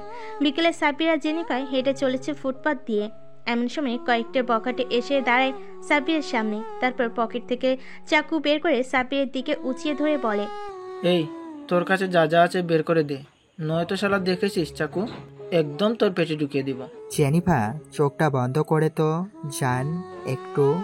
ওকে জান, জেনিফার চোখ বন্ধ করতে সাব্বির কোমরে গুজে রাখা পিস্তলটা বের করে, বখাটেদের মাথায় ঠেকিয়ে ডেভিলদের মতো হেসে বলে, আমার কাছে এটা ছাড়া আর কিছু নেই, বল নিবি? বকেটে পিস্তল দেখে সাথে সাথে সাব্বিরের পা জড়িয়ে ধরে কাঁদতে কাঁদতে বলে, ভাই ভাই ভুল হয়ে গেছে, প্লিজ মাফ কইরা দেন। আমরা এই এলাকায় দুই একটা চিন্তাই কইরা কোন রকম সংসার চালাই। যা দিলাম। তবে হ্যাঁ শোন, এরপর থেকে এসব করিস না, ভালো কিছু একটা কর, দেখবি খুশি থাকবি। সাব্বির ছেলেগুলোকে চলে যেতে ইশারা করতেই দ্রুত পালিয়ে যায় ওরা। আর সাব্বির জেনিফাকে বলে, জেনিফা চোখ খোলো এবার। জেনিফা চোখ খুলে সাব্বিরকে বলে, এই আমাকে চোখ বন্ধ করতে বললে কেন শুনি? আমি চোখ খুলে রাখতে কি এমন হতো বলো তো? তেমন কিছুই হতো না, তবুও এমনি ঢেকে রাখতে বললাম। তো আমরা যেন কোথায় যাচ্ছিলাম? জানি না, তবে তুমি তো আমাকে নিয়ে হাঁটতে বের হলে, আবার নিজেই বলছো কোথায় যাব। ভুলে গিয়েছিলাম, চলো সামনেই ফুচকাওয়ালা আছে, সেখানে থেকে দুজনে ফুচকা খাবো। সাব্বির জেনিফাকে নিয়ে ফুচকা ওয়ালার কাছে গিয়ে 5 প্লেট ফুচকা অর্ডার করে। একটু পর ফুচকা আসতে সাব্বির খাওয়া শুরু করে। জেনিফা চেয়ে থেকে সাব্বিরের দিকে, সাব্বির খেতে খেতে আর চোখে তাকে জেনিফার দিকে।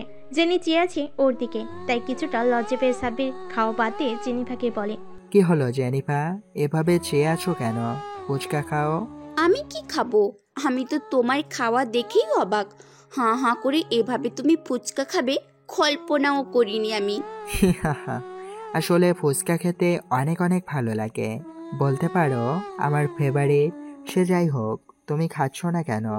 ভয় হচ্ছে, না জানি খেতে কেমন হবে, আমি কখনো খাইনি এটা। ওকে, তুমি তাহলে হা করো, আমি নিজেই খাইয়ে দিচ্ছি। জেনিফা মুচকি এসে হা করতে সাব্বির মুখে তুলে দেয় ফুচকা। জেনিফা একটা ফুচকা অনেকক্ষণ ধরে খাওয়ার পর নিজে রাক্ষসের মতো খেতে থাকে। সাব্বির জেনিফার দিকে তাকিয়ে মুচকি এসে বলে, কি জেনিফা, এখন তো দেখছি তুমি নিজেও আমার মতো খাচ্ছ। উফ, এটা এত ভালো খেতে জানতামই না আমি। এই মামা, আমাকে আরো 5 প্লেট দিয়ে যান না প্লিজ। সাব্বির আর কথা না বাড়িয়ে খেতে থাকে। খাওয়ার এক পর্যায়ে হঠাৎ গুলির শব্দে কেঁপে ওঠে পুরো এলাকা। সাব্বির মাথা নিচু করে তাকিয়ে দেখে ফুচকাওয়ালার নিথর দেহ পড়ে আছে মাটিতে, আর জেনিফা থরথর করে কাঁপছে। ওর হাতে ধরে থাকা ফুচকা রক্তে ভেসে গিয়েছে। সাব্বির বুঝতে পারে জেনিফা ভয় পেয়ে গিয়েছে।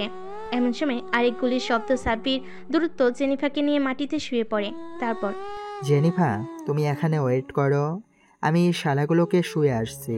জেনিফা হ্যাঁ সূচক মাথা নাড়তে সাব্বির মাথা তুলে উকি দেয় রাস্তার দিকে। 5 জন অল্প বয়সী ছেলে তাণ্ডব চালাচ্ছে পুরো এলাকায়। সাব্বির দেরি না করে লেজার বিম বের করে ছেলেগুলোর দিকে তাক করে টিগারে চাপ দিতেই লেজার বিমের বেগুনি রোশনি 2 টুকরো করে ফেলে ছেলেগুলোকে। হঠাৎ 2 টুকরো লাশ দেখে আশেপাশে সবাই চিৎকার করে চোখ বন্ধ করে ফেলে। লাশের পেটে এখন আগুন জ্বলছে।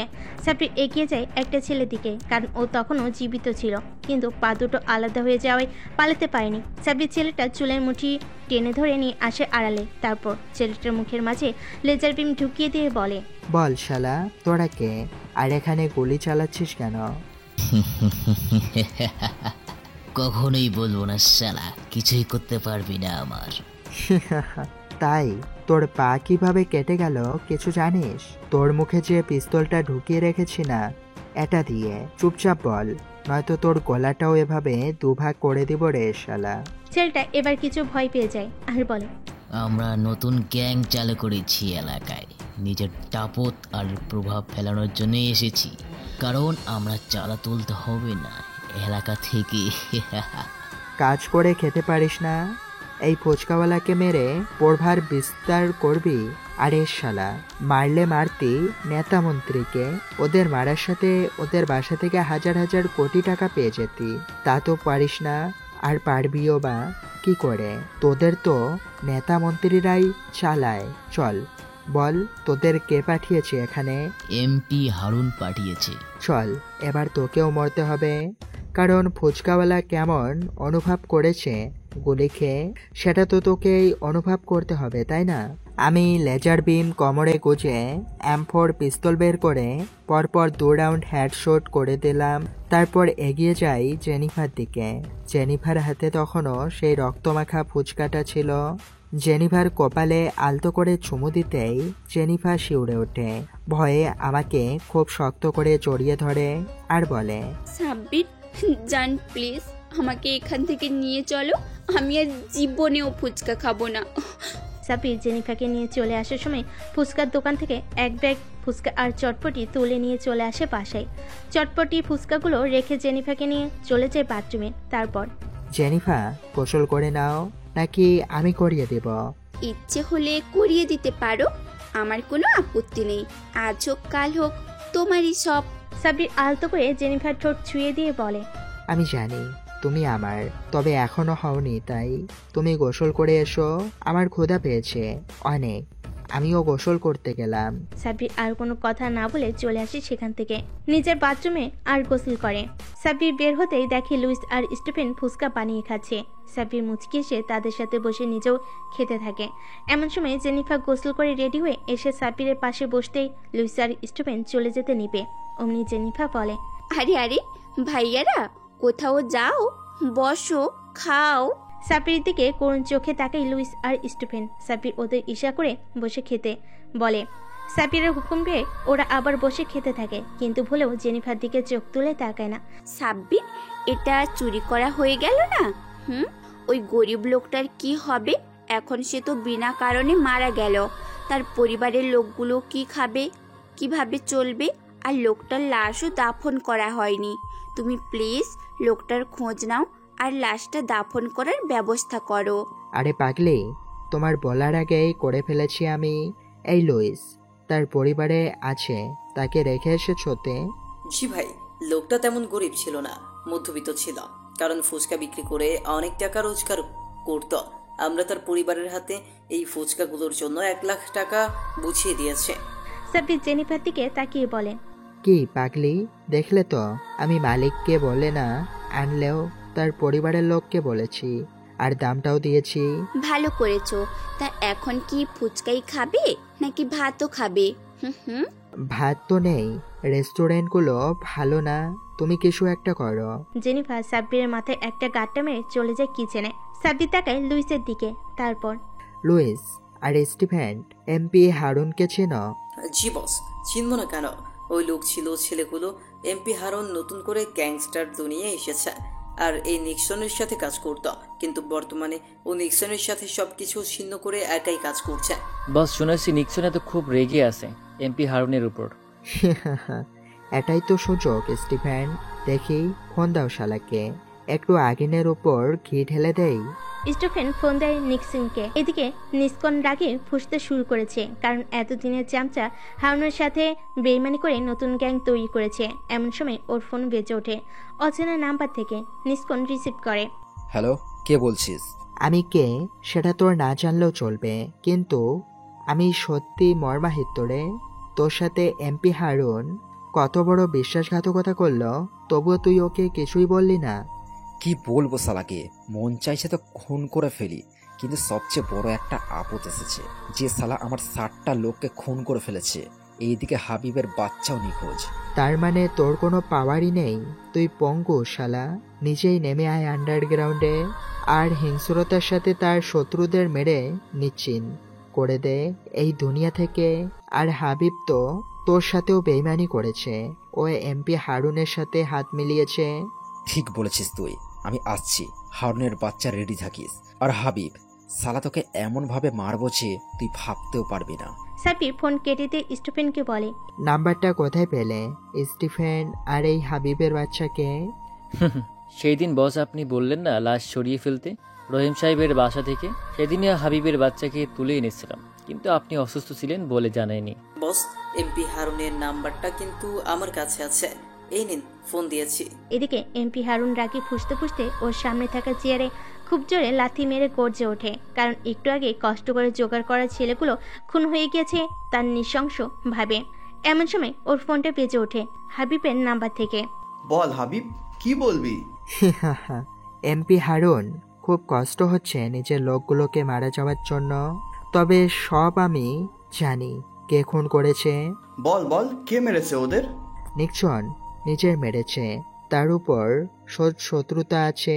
আমি তো শালাকে ছেড়ে চলে এসেছি আর গ্যাংও বানিয়ে ফেলেছি। এখন পালা প্রতিশোধ নেওয়ার। নিক্সনকে দুনিয়া থেকে বিদায় করে দেব। কিন্তু আমার লোক খুব কম, শালার সাথে পারবে তো? আরে শালা, কি যে বলিস না, আমি লোক জোগাড় করেছি, আমি তোর সাথে আছি। তাহলে চল মেরে দেয় নিক্সনকে, তারপর দুজনে বাংলাদেশ ভাগ করে নেব। শুনেছি নিক্সন আগামীকাল আসবে রাত 1টায় পুরনো বাংলোর মাঠে। বিশাল বড় ডিল হবে। নিক্সনকে মেরে ডিলটা আমরা নিতে পারলে খুব ভালো হবে আমাদের। সাব্বির ফোন কেটে দিয়ে আবার নিস্কনকে ফোন দেয়। নিস্কন ফোন ধরে। নিক্সন, বড় খবর আছে। হাবিব আর ওই এমপি হারুন আসছে বাংলোর মাঠে ডিলের জন্য। ওই দিনই সালাদের মৃত্যুর দিন। সাব্বির ফোন কেটে দিয়ে লুইস আর স্টিফেনকে বলে, যাও আমাদের স্নাইপারগুলোকে রেডি থাকতে বলো, আজ খেলা হবে। লুইস আর স্টিফেন চলে যায়। সাব্বিরও কিচেনে এসে পেছন থেকে জেনিফার কোমর জড়িয়ে ধরতে চমকে ওঠে জেনিফা প্রচন্ড জোরে। জেনিফা, তোমার তো প্রচন্ড জ্বর, প্লিজ রাখো এসব, আমি করবনি, চলে রুমে চলো। আমি ঠিক আছি। না ঠিক নেই, তোমার কষ্ট হচ্ছে না? হচ্ছিল এতক্ষণ, তবে তুমি জড়িয়ে ধরার পর থেকে আর হচ্ছে না, খুব ভালো লাগছে। এভাবে জড়িয়ে ধরে থাকো না প্লিজ। সাব্বির জড়িয়ে ধরে থাকে জেনিফাকে, আর জেনিফা নুডলস রান্না করে নিজে হাতে সাব্বিরকে খাইয়ে দেয়। সাব্বিরও খেয়ে জেনিফাকে খাইয়ে দিয়ে জ্বরের ওষুধ খাওয়াই চলে আসতে যাবে, অমনি জেনিফা সাব্বিরের হাত চেপে ধরে। কোথায় যাও? কাছে এসো তো, আমার সাথে ঘুমাবে আজ। সাব্বির আর বারণ করতে পারে না, জেনিফাকে নিজের বুকের মাঝে নিয়ে ঘুমিয়ে পড়ে। পরদিন সকাল হতে জেনিফা কিচেনে যায় রান্না করার জন্য। সাব্বিরও চলে আসে সাদে। লুইস আর স্টিফেন সাব্বিরকে দেখে এগিয়ে আসে। হাবিব কই? বস, শালার অবস্থা তো খারাপ, মনে হচ্ছে মারা যাবে। ওকে রেডি করো। ডেভিলস, ব্রেথ ড্রাগস দাও ওকে, ওর মাইন্ড কন্ট্রোল করে আজ ওকে নিয়ে যেতে হবে বাংলোতে। ওকে বস। স্টিফেন চল। সাব্বির নিচে চলে আসে আর কিচেনে উকি দিতে দেখে জেনিফা আজ মাংস রান্না করছে। হবু বউটা আমার কি করে রে? মাংস রান্না করেছি। হবু বর এগিয়ে এসো, কষানো মাংস টেস্ট করে দেখো তো কেমন হয়েছে। সাব্বির এগিয়ে একটা মাংস অর্ধেক খেয়ে ফেলে আর বাকিটা জেনিফার মুখে তুলে দিয়ে বলে, অনেক অনেক ভালো হয়েছে পাগলি। জেনিফা সাব্বিরের গলা জড়িয়ে ধরে বলে, এই আমরা কবে বিয়ে করব? তোর বাবাকে আগে খুঁজে আনি তারপর। আমার মন বলছে বাবা নেই সাব্বির, তিনি মারা গিয়েছেন। সাব্বির আলতো করে চুমু দেয় জেনিফাকে আর বলে, কি সব যে বলো না পাগলি, আঙ্কেল ভালো আছে, টেনশন করো না তো তুমি একদম। সাব্বির আর কিছু বলতে যাবে, তার আগে জেনিফা বলে, বাদ দাও তো সাব্বির ওসব, যাও লুইস আর স্টিফেনকে ডেকে নিয়ে এসো, একসাথে খাবো সবাই। সাব্বিরকে ডেকে নিয়ে আসে স্টিফেন আর লুইসকে। সবাই একসাথে খাওয়া দাওয়া শেষ করে চলে যায় রুমে। সাব্বির জেনিফাকে বলে, জেনিফা আজকে রাতে আমি একটা কাজে যাব, তুমি ভয় পেও না কেমন? বাড়ির নিচে অনেক লোক হাতে অস্ত্র নিয়ে দাঁড়িয়ে আছে। ঠিক আছে, তবে আসার সময় আমার জন্য আইসক্রিম নিয়ে আসতে ভুলবে না কিন্তু। কি জান, নিয়ে আসবো। রাত 10টা। নিস্কন বের হওয়ার আগে ভূগর্ভের রুমে গিয়ে রহিম সাহেবের দিকে তাকায়, মুচকি হেসে বলে ওঠে, আর খেয়াল করে না খেয়ে খেয়ে রহিম সাহেবের শরীর একদম কঙ্কালের মতো হয়ে গিয়েছে। শরীর থেকে দুর্গন্ধ বের হচ্ছে। ঘৃণায় নিস্কন পরপর কয়েক রাউন্ড গুলি করে রহিম সাহেবকে, তারপর লাশটা একটা বস্তায় মুড়ে নিয়ে চলে আসে থানায়, আর লাশটা থানার সামনে ছুঁড়ে ফেলে দিয়ে চলে যায়। এদিকে কনস্টেবল থানার সামনে বস্তা পড়ে থাকতে দেখে ওসিকে ডেকে আনে, আর বস্তার মুখ খুলে দেখে একটা লাশ, প্রচুর গন্ধ বের হচ্ছে। ওসি অনেকটা বিরক্তি নিয়ে কোনো ময়নাতদন্ত আর কেস না লিখে সেই রাতে লাশটা কোনো মতে বেওয়ারিশ হিসাবে দাফন করে দেয়। রাত 1টা।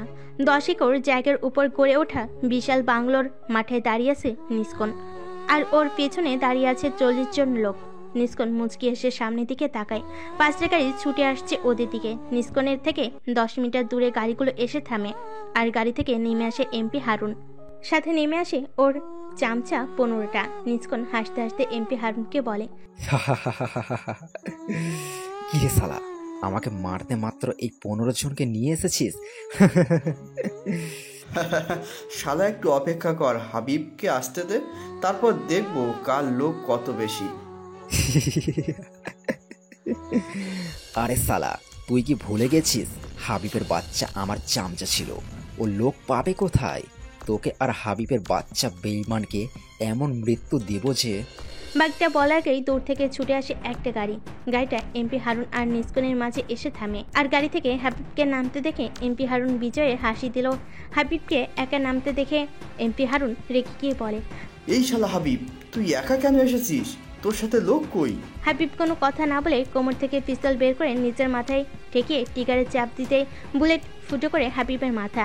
হাবিবের নিথর দেহ মাটিতে পড়ার আগে চারিদিক থেকে গুলির বৃষ্টি শুরু হয়ে যায়। এমপি হারুন আর নিস্কন ভয়ে পালিয়ে যেতে নিবে, তার আগেই গুলি এসে নিস্কন আর এমপি হারুনের 2 পা ফুটো করে দেয়। সাথে সাথে ব্যথায় মাটিতে মুখ থুবড়ে পড়ে যায় ওরা। চোখে মুখে অন্ধকার দেখতে থাকে। এমন সময় একটা গাড়ি তীর বেগে ছুটে এসে নিস্কন আর এমপি হারুনের সামনে দাঁড়ায়। দুজনের হাতে হ্যান্ডকাপ পরিয়ে গাড়িতে তুলে নিয়ে আবার চলে যায়। পরের দিন সকালে এমপি হারুন আর নিস্কন চোখ খুলে নিজেদের চেয়ারের সাথে বাঁধা অবস্থায় দেখে, তার সাথে মাথায় লোহার হেলমেট পরানো। দেখতে পেয়ে অবাক হয়ে যায়। দুজনেই বুঝতে পারে ওদের ইলেকট্রিক শক দেওয়ার চেয়ারে বাঁধা হয়েছে।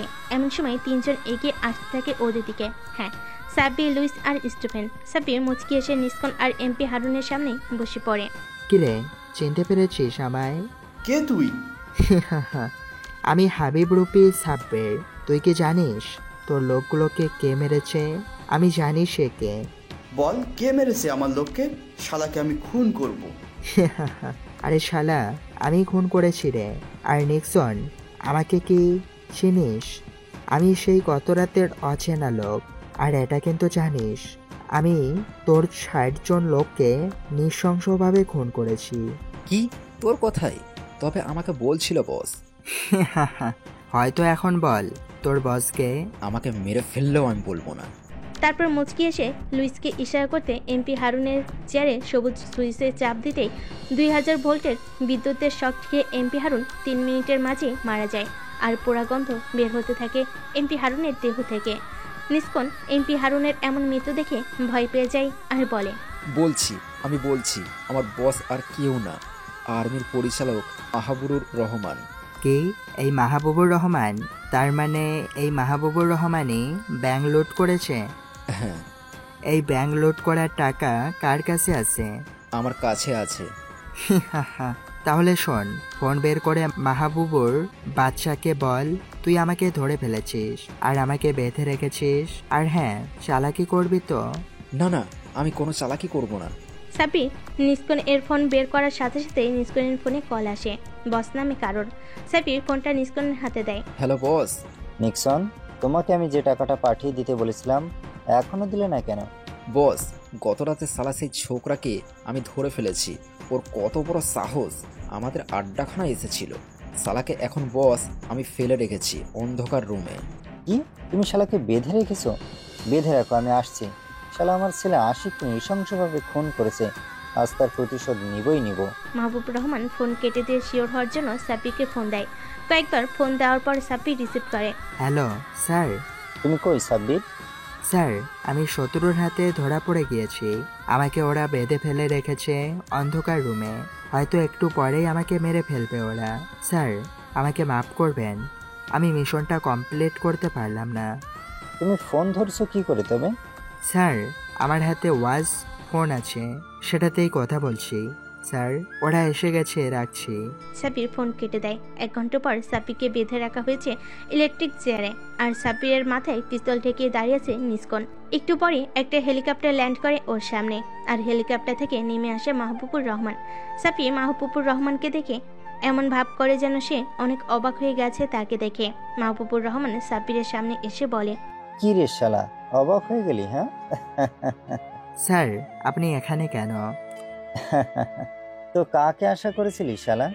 আমি হলাম নিক্সনের বস, বুঝলি? আমি ব্যাংক লুট করেছিলাম। আর তোকে পুলিশের থেকে কেসটা এই কারণে নিয়ে দিয়েছিলাম যেন তুই কেসটা দেখিস। আর এর মাঝেই তোকে আমি খুন করে ফেলবো। তারপর বলবো আমাদের মেজর খুন হয়ে গিয়েছে আর এতদিনে হ্যাকাররা সব টাকা নিয়ে পালিয়েছে। পুলিশও আর বেশি ঘাটাঘাটি করবে না, আমিও ধরা পড়বো না। এই নিক্সন এভাবে দাঁড়িয়ে আছে কেন রোবটের মতো? যাও, টাকাটা আমার অ্যাকাউন্টে পাঠিয়ে দাও। এমন সময় সাব্বির খুব জোরে লাথি মারে মাহবুব রহমানের পুরসঙ্গে। মুহূর্তে মাহবুবুর রহমান পড়ে যায় মেঝেতে আর কাতরাতে থাকে ব্যথায়। সাব্বির মুচকি এসে মাহবুবুর রহমানের সামনে গিয়ে বলে, আমি জানতাম রে তুই এইসবের মূল হোতা, শুধু প্রমাণের অপেক্ষায় ছিলাম। ওই যে দেখ, আমার লোক এতক্ষণ লাইভ করছিল রে, আর নিক্সনের মাইন্ড কন্ট্রোলটা আমার হাতে। সাব্বির আর কিছু না বলে পরপর কয়েক রাউন্ড গুলি করে মাহবুবুর রহমানকে, তারপর নিস্কনের সামনে গিয়ে বলে, সরি নিক্সন, তোকেও মরতে হবে। সাব্বির নিস্কনকেও হেডশুট করে দেয়। ততক্ষণে পুলিশ চলে এসেছে। সাব্বির পুলিশের হাতে লাশগুলো বুঝিয়ে দেয় আর লুট করা টাকা ব্যাংকে ফিরিয়ে দেয়। তারপর বাংলাদেশের সরকার সাব্বিরের সাহসিকতার পুরস্কার হিসেবে সাব্বিরকে বাংলাদেশের আর্মির সহকারী পরিচালক পদে পদোন্নতি দেয়, সাথে 3 মাসের ছুটি। সাব্বির জেনিফাকে জানায় নিস্কন সেই রাতে ওর বাবাকে খুন করেছে আর পুলিশ ওর বাবাকে দাফন করে ফেলেছে। জেনিফা তেমন কোনো প্রতিক্রিয়া দেখায়নি বলে সাব্বিরও আর ঘাটাঘাটি করেনি। পরের দিন সাব্বির আর দেরি করেনি, বিয়ে করে নেয় জেনিফাকে। বিয়ে করে লুইস আর স্টিফেনকে সহ করে নিয়ে চলে যায় সিঙ্গাপুর। সেখান থেকে লুইস আর স্টিফেন সাব্বিরকে বিদায় জানিয়ে চলে যায় ওদের জন্মভূমি ইংল্যান্ডে। বাসঘরে সাব্বিরের বুকে মাথা রেখে জেনিফা সাব্বিরকে বলে, জান বলো না কেন সেই দিন তুমি তোমার বাবা মায়ের সাথে অমন ব্যবহার করেছিলে, বলো। শোনো, তবে আমার বাবা থাকলেও আম্মু নেই। যাকে আমি আম্মু বলে চিনি সে হলো আমার সৎমা। ছোটবেলা থেকেই কখনো আমাকে পরিষ্কার পরিচ্ছন্ন থাকতে দেয়নি, সবসময় আমাকে চাকরের মতো কাজ করিয়ে নিত। আর সেই কারণে গ্রামের লোকেরা আমাকে একটা নাম দেয়, খ্যাত। ছোট বড় সবাই আমাকে খ্যাত বলে রাখত। যখন আমার বয়স 18 তখনই বাবা আমাকে কয়েক লাখ টাকা ঘুষের মাধ্যমে আর্মির চাকরি নিয়ে দেয়। প্রথমে আমি রাগ করলেও পরে বেঁচে যাই সৎমায়ের অত্যাচার থেকে। কিন্তু আমার অজান্তেই আমার সৎমা তার চাচাতো ভাইয়ের থেকে টাকা নিতে থাকে, এই বলে তার মেয়ের সাথে আমার বিবাহ দিবে বলে। দেখতে দেখতে আমি পদোন্নতি পেতে পেতে নেজর হয়ে যাই। আর ছুটিতে বাসায় গেলেই তারা আমাকে একটা রুমে আটকে রাখে, জোর করে সৎমায়ের চাচাতো ভাইয়ের মেয়ের সাথে আমার বিয়ে দিবে বলে। জানো, ওই তন্নিকে আমি নিজের বোন ভাবতাম, আর মেয়েটা ছিল নষ্টা। হাজার হাজার ছেলের সাথে ছিল ওর সম্পর্ক। স্বামী সন্তান থাকার পরেও পরকীয়া করে বেড়াতো। তুমি বলো, সেই মেয়েকে কি বিয়ে করা সম্ভব? হঠাৎ বিয়ে আগের দিন ফোন আসে আর্মির পরিচালকের, একটা মিশনে যেতে হবে। তাই তো সেই রাতেই জানালা ভেঙে পালিয়ে আসি ঢাকায়। তারপর কি হলো জানাই? জেনিফা অবাক হয়ে সাব্বিরকে বলে, এই তুমি আর্মি মেজর? ছিলাম জান, তবে এখন আমি আর্মির সহকারী পরিচালক। বাদ দাও ওসব।